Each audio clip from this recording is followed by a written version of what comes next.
Hello guys, and welcome again to another episode. In today's video, I'll be talking to you about one of the most favorite exercise for everyone to train. It's the arms. How to get big arms, and I'll try to break it in a scientific way to tell you why we do what we do.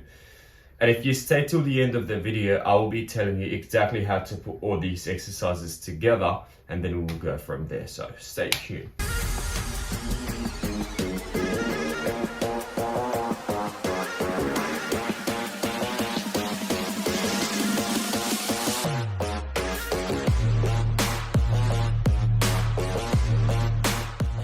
So I did make a little list in here. My handwriting is very messy, so I'm not going to show you what it says. But basically, we'd start talking about the bicep. And basically, whenever you want to train the bicep, you need to know the three muscles, or the biceps stand for two actual muscles in the arm up there, which are the long head and the short head. But then also you have the brachioradialis, which is a third muscle which goes into the forearm, but also acts and help in flexing the elbow.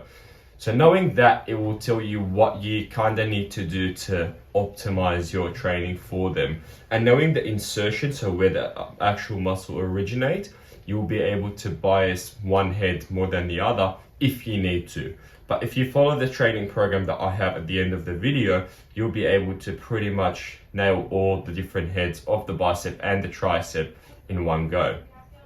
So the first one is the long head. It inserts from over in the glenohumeral head, so basically in the shoulder joint, and goes all the way down into the arm, into your forearm. So the job of it is two jobs. It will help you with extension and flexion at the shoulder, and also movement of the arm. So knowing that, whenever you're trying to bias that head, you just want to put it on stretch on two angles. So basically trying to keep your arm moved back. So anything like an incline bicep curl will be pretty good to start with. A short head of the bicep, basically you can do any curl movement and that will be okay. But then the third head of the bicep, which is the brachioradialis, you need something more of a hammer curl. And then if you could combine those three movements into your workout, you will be getting the absolute best result of that training session. At the same time, if you hit the three heads back to back, you might be getting a bit fatigued. And by the third one, you might not be able to push as hard as you possibly could if you were fresh. So that's why usually we try to blend in some tricep, because every time you're using your bicep, your tricep is sort of resting. But then if you superset bicep exercise with a tricep exercise, then you'll be able to get the benefit of both, that having that extra break for the bicep, but also getting that swell and the blood flowing into the triceps as well.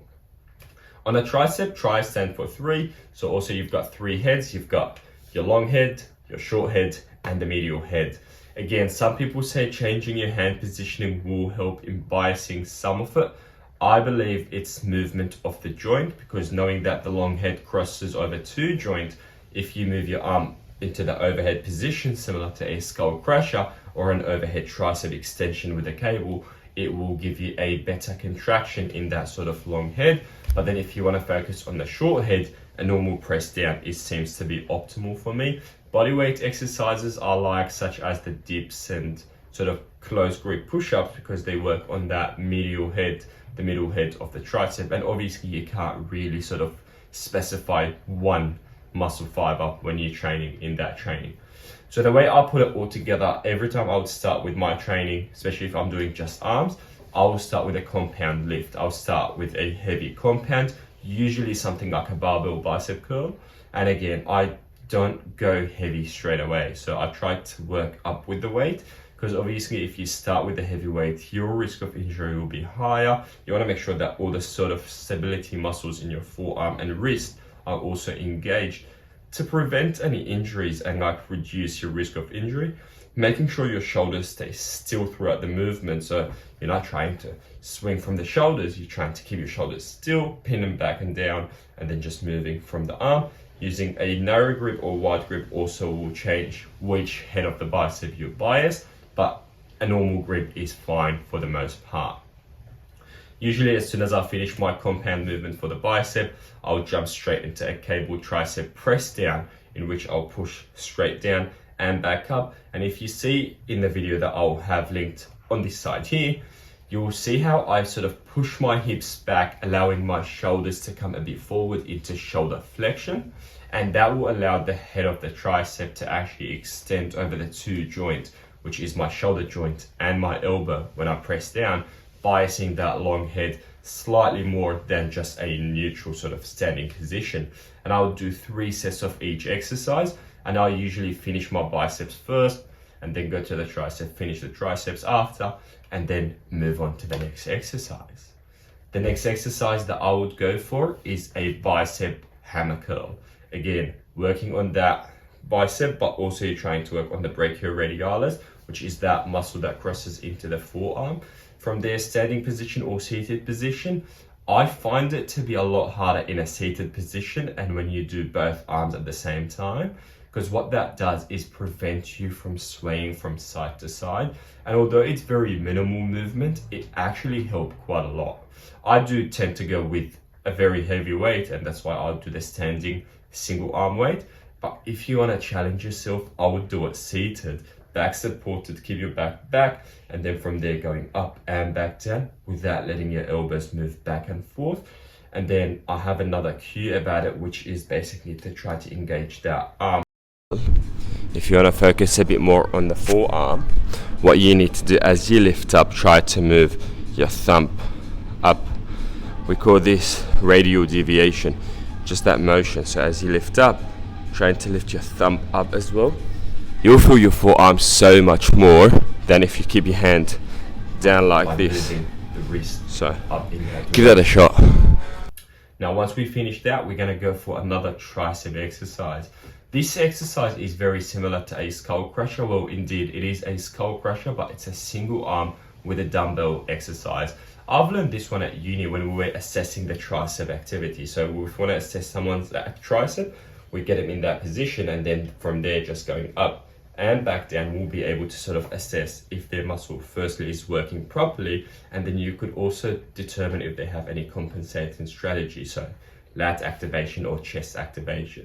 So if you push the arm really high up and then from there going straight up and back, you'll really focus on that tricep. And you could try that and it really focuses on that long head of the tricep, but also it will prevent you from using the other sort of muscles in your arm. And that's why I like this exercise better than the barbell. And then if you want to make it harder, all you would do is, instead of having a neutral grip, go into a supinated grip, and from there try to go up and back. And that will make such a big difference. So try that and let me know what you think. Now, the next exercise that we do after we've done the biceps and the triceps usually are 2 finishes. With the first one, it's a bicep finisher, and I'll go for the chin-ups. So I would go for normal 10 chin-ups. My focus is to tuck the elbows in as close as I can and keep my hands close to me, so facing me, and that will really work the bicep. 10 to 12 repetition or until fatigue, and then by the last one, you're just gonna hold it there for as long as you possibly can. As soon as you can't hold it anymore, you drop back down and do 3 sets of those, rest for a bit in between obviously, and then move to the last exercise. The last exercise that I would do is a body weight dip hold. So imagine you're trying to do a bench dip where your hands are resting on a bench, and from there push your chest up, hips up, and hold for as long as you can. Usually if you can get for a minute and repeat that 3 times, that will be really impressive. But by the end of that workout, your arms should be fried. So there you have it, guys. You've got the way I would program a training for the arms, especially if you want to do a full arm session. The way it works is we're trying to alternate between your bicep and triceps, and make sure that throughout your pre-workout and your workout, you drink all the supplements that you need. Speaking of which, that's so nice. I'm drinking my EAA, and I made a full video about it yesterday. So if you want to check that out as well, let me know what you think about that as well. Well, until next episode, I'll see you then.